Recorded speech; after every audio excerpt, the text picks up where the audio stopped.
Praise the Lord. അനുഗ്രഹിക്കപ്പെട്ട ഈ നല്ല പ്രഭാത സമയത്തിനായി ഞാൻ വീണ്ടും നന്ദിയോടെ കർത്താവിന് സ്തോത്രം ചെയ്യും. നമ്മുടെ ദൈവത്തെക്കുറിച്ച് പറയുന്നത് ദൈവം വാഗ്ദത്തങ്ങളിൽ വിശ്വസ്തനും വാക്കുമാറാത്തവനുമായ ദൈവം. എന്നെ ശ്രദ്ധിക്കുന്ന നിങ്ങൾ ദൈവമക്കളെ, നിങ്ങൾക്ക് ഒത്തിരി വാഗ്ദത്തങ്ങൾ കിട്ടിയവരാണ് അല്ലേ? എത്രയോ വാഗ്ദത്തങ്ങളാണ് നിങ്ങൾ ഓരോ ദിവസവും നിങ്ങൾ കേട്ടുകൊണ്ടിരിക്കുന്നത്. പക്ഷെ ഈ വാഗ്ദത്തങ്ങൾ എന്തുകൊണ്ടാണ് നിറവേറുവാൻ തക്കണം താമസിക്കുന്നത്? പല വാഗ്ദത്തങ്ങളും നിറവേറി, എന്നാൽ ചിലരൊക്കെ പറയും ദൈവം എന്നോടൊരു വാഗ്ദത്തം പറഞ്ഞു, പക്ഷെ ഇതുവരെ എൻ്റെ ജീവിതത്തിൽ അത് സംഭവിച്ചിട്ടില്ല. അതിന്റെ കാരണം എന്തെന്നറിയാമോ? എബ്രായ ലേഖനകർത്താവ് 6-ാം അധ്യായം 12-ാമത്തെ വാക്യം ഇങ്ങനെ പറയുന്നു: അങ്ങനെ നിങ്ങൾ മന്ദതയുള്ളവരാകാതെ വിശ്വാസത്താലും ദീർഘക്ഷമയാലും വാഗ്ദത്തങ്ങളെ അവകാശമാക്കുന്ന നമ്മുടെ അനുകാരികളായി തീരും. അപ്പൊ വാഗ്ദത്തങ്ങളെ അവകാശികളാക്കണമെന്ന് ദൈവത്തിന് നമ്മളെ കുറിച്ചൊരു ആഗ്രഹം. ദൈവം തന്നിരിക്കുന്ന വാഗ്ദത്തങ്ങളൊക്കെ നമുക്ക് അവകാശമായി തന്നതാണ്. എനിക്ക് തന്ന വാഗ്ദത്തം വേറെ ആർക്കും ദൈവം കൊടുക്കുന്നില്ല. ഓരോരുത്തർക്കും ദൈവം ഓരോ വാഗ്ദത്തങ്ങളാണ് നൽകുന്നത്. പക്ഷേ ആ വാഗ്ദത്തങ്ങൾക്ക് നമുക്ക് അവകാശികളാകണമെങ്കിൽ നമ്മൾ എന്താ ചെയ്യേണ്ടത്? ഒന്ന്, അവിടെ പറഞ്ഞു, അങ്ങനെ നിങ്ങൾ മന്ദത ഉള്ളവരാകാതെ വാഗ്ദത്തം ലഭിക്കണമെങ്കിൽ നമ്മുടെ ജീവിതത്തിന് മന്ദത അങ്ങ് വിടണം അല്ലേ? നമ്മൾ ഈ വാഗ്ദത്തം കിട്ടിയിട്ട് നമ്മൾ കിടന്ന് ഉറങ്ങിയാല് വാഗ്ദത്തം ഒന്നും കിട്ടാൻ പോകുന്നില്ല. ഇന്ന് അനേക ദൈവമക്കൾക്കും ദൈവദാസന്മാർക്കും വിശ്വാസികൾക്കും ഒക്കെ സംഭവിക്കുന്ന ഒരു പ്രധാന കാരണം എന്ന് പറഞ്ഞാൽ വാഗ്ദത്തം കേട്ട് അതിനകത്ത് കിടന്നങ്ങ് ഉറങ്ങിപ്പോവുക. പ്രിയപ്പെട്ടവരെ, വാഗ്ദത്തങ്ങൾ തന്നത് ദൈവമാണെങ്കിൽ അത് നിർവഹിക്കും എന്നുള്ളത് ദൈവത്തിന്റെ വാഗ്ദത്വമാണ്, അല്ലെങ്കിൽ ദൈവത്തിന്റെ ആ ഉറപ്പാണ്. പക്ഷെ അത് നമ്മൾ പ്രാപിക്കണമെങ്കിൽ നമ്മൾ ചിലത് ചെയ്യണം. അതിൽ ഒന്നാമത്തെ കാര്യം, നമ്മുടെ അലസത വിട്ട് നമ്മൾ ഉണരണം.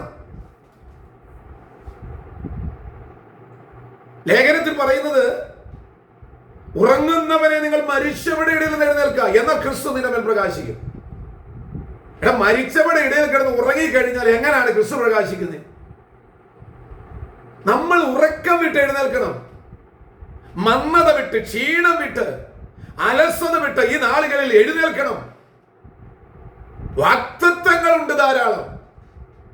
ഈ വേദപുസ്തകത്തെ 66 പുസ്തകം വായിക്കുമ്പോൾ ഇതെല്ലാം വാഗ്ദത്തമാണ്.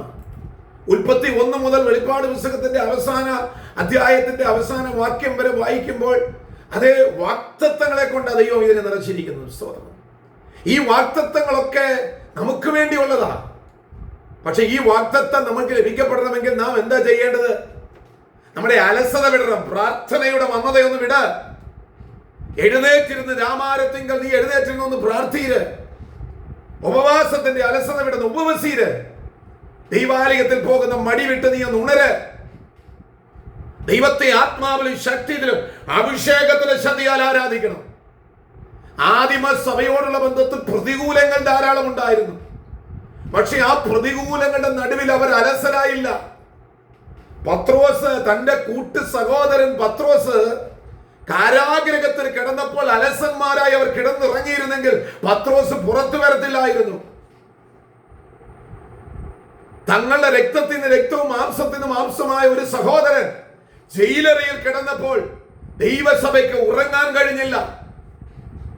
എന്തുകൊണ്ടാണ് ഇന്ന് സഭകളിൽ ദൈവപ്രവൃത്തി വെളിപ്പെടാത്തത്? വിശ്വാസികളുടെ ഇടയിൽ എന്തുകൊണ്ടാണ് അത്ഭുതങ്ങൾ നടക്കാത്തത്? കൂട്ടുവിശ്വാസികൾക്ക്, കൂട്ടു സഹോദരങ്ങൾക്ക്, മറ്റ് സഭകൾക്ക് പ്രതികൂലത്തിന്റെ കാറ്റടിക്കുമ്പോൾ അത് അവരുടേതെന്ന് പറഞ്ഞ് തള്ളിക്കളയാതെ ദൈവമേ നീ ഒന്ന് ഉണർന്നവർക്ക് വേണ്ടി ഒരു നിമിഷം ഒന്ന് പ്രാർത്ഥിക്കുക. പത്രോസിന് വേണ്ടി സഭ ശ്രദ്ധയോടെ പ്രാർത്ഥിച്ചത് എന്ന് പറഞ്ഞാൽ അവർ അലസത വിട്ടു ഉണർന്നു പ്രാർത്ഥിച്ചു. ഉണർന്നു പ്രാർത്ഥിക്കുന്നവന്റെ പ്രാർത്ഥനയാ ദൈവം കേൾക്കുന്നത്. ഉണർന്ന് ആരാധിക്കുന്നവന്റെ ആരാധനയാ ദൈവം സ്വീകരിക്കുന്നത്. ഈ നാളുകളിൽ നമുക്ക് വേണ്ടത് ആദിമ സഭയിലെ ആദിമ ദൈവത്തിന്റെ ദാസന്മാർ, ദൈവവൃത്യന്മാർ, ദൈവമക്കൾ എങ്ങനെയാണോ ആരാധിച്ചത് അതുപോലെ ഒരു ഉണർവിന്റെ ആരാധന നമ്മുടെ കുടുംബത്തിനകത്തും സഭയ്ക്കകത്തും വ്യക്തി ജീവിതത്തിനകത്തും ഉണ്ടാകുമ്പോൾ ദൈവത്തിന്റെ വാഗ്ദത്തം നമ്മുടെ മേൽ നിറവേറുക തന്നെ ചെയ്യും. മുൻപോട്ട് പോകട്ടെ. ഒന്ന്, ദൈവത്തിന്റെ പരിശുദ്ധാത്മാവ് പറയുന്നു, വാഗ്ദത്തം കിട്ടണമെങ്കിൽ അലസത വിടണം. രണ്ടാമത് എവിടെ വായിക്കുന്നു? അതേ, വിശ്വാസത്താൽ. നമുക്ക് വിശ്വാസം വേണം. വാഗ്ദത്തം കിട്ടണമെങ്കിൽ വിശ്വാസം വേണം. ഇത് വാഗ്ദത്തം ഒരു ദിവസമൊക്കെ കേട്ടു, ആദ്യമൊക്കെ വലിയ വിശ്വാസമൊക്കെ ഉണ്ടായിരുന്നു. അത് കഴിഞ്ഞപ്പോൾ കിട്ടാൻ താമസിച്ചപ്പോൾ ആ വിശ്വാസം പോയി. അബ്രഹാമിനെ നോക്ക്. അബ്രഹാം എന്തുകൊണ്ടാണ് വിശ്വാസികളുടെ പിതാവായ? 75-ാമത്തെ വയസ്സിൽ കേട്ട വാഗ്ദത്തത്തിന് വേണ്ടി അതിനെ മുറുകെ പിടിച്ച് വിശ്വാസത്തോടെ അബ്രഹാം ജീവിച്ചു. അതുകൊണ്ടാണ് 100-ാമത്തെ വയസ്സിൽ ഒരു നല്ലൊരു മോനെ ദൈവം കൊടുത്തത്. എന്നെ ശ്രദ്ധിക്കുന്ന സഹോദരങ്ങളെ, ദൈവം നിങ്ങൾക്ക് തന്ന വാഗ്ദത്തം ഉണ്ടല്ലോ. നിങ്ങളുടെ തലമുറയ്ക്ക് തന്ന വാഗ്ദത്തമില്ലേ? നിങ്ങളുടെ കുടുംബത്തിൽ തന്ന വാഗ്ദത്തമില്ലേ? നിങ്ങളുടെ ശുശ്രൂഷയിൽ നിങ്ങൾക്ക് തന്ന വാഗ്ദത്തമില്ലേ? നിങ്ങളുടെ എല്ലാ മേഖലകളിലേക്കും ദൈവത്തിന്റെ പരിശുദ്ധാത്മാവ് പറഞ്ഞു തന്ന ചില വാഗ്ദത്തങ്ങളില്ലേ? ആ വാഗ്ദത്തങ്ങൾ നിറവേറാൻ സമയമായി. പക്ഷെ അത് നിറവേറണമെങ്കിൽ അലസത വിട്ടുണര്. ദൈവസഭയോട് ദൈവത്തിന്റെ ആത്മാവ് ദൂത് പറയുന്നു, ഈ നാളുകളിൽ നീ അലസത വിട്ടുണര്.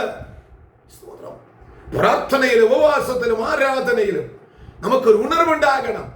പരസ്പരം പഴിചാരി സ്ഥാനമാനങ്ങൾക്ക് വേണ്ടി അതേ അങ്ങോട്ടും ഇങ്ങോട്ടും പ്രതികൂല പ്രയാസങ്ങൾ കൊണ്ടുവന്നിട്ട് ദൈവനാമത്തെ ദുഷിക്കപ്പെടുകയല്ല ചെയ്യേണ്ടത്.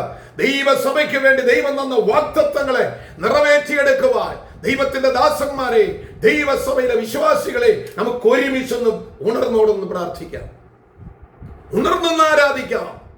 ഇന്ന് പകൽക്കാലം ദൈവം വാഗ്ദത്തം തരും. സ്തോത്രം, ഹല്ലേലൂയ.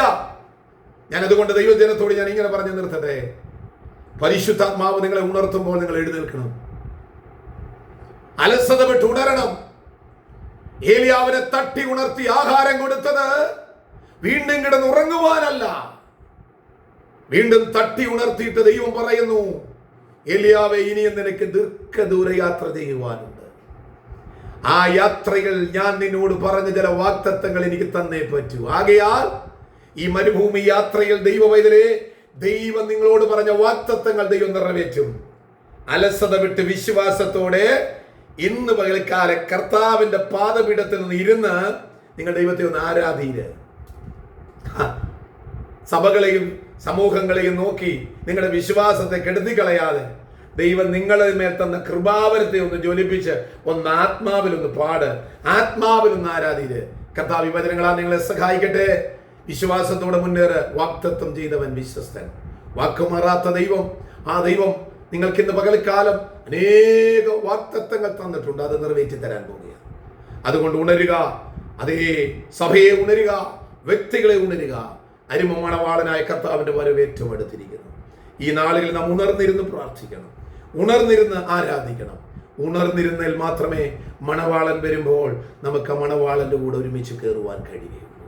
അതുകൊണ്ട് ഇന്ന് പകൽക്കാലം ദൈവസഭയെ, വിശ്വാസികളെ ഉണരാം, പ്രാർത്ഥിക്കാം. വാഗ്ദത്തങ്ങൾ ദൈവം തരുമ്പോൾ കൈ നീട്ടി വാങ്ങിപ്പാൻ. കൈകൾ ബലമാകട്ടെ, കൈകളുടെ അശുദ്ധി മാറിപ്പോട്ടെ. വിശ്വാസത്തോടെ മുന്നേറാം. പരിശുദ്ധാത്മാവ് ഈ വചനങ്ങളാൽ നമ്മളെല്ലാവരെയും അനുഗ്രഹിക്കുമാറാകട്ടെ. ആമേൻ.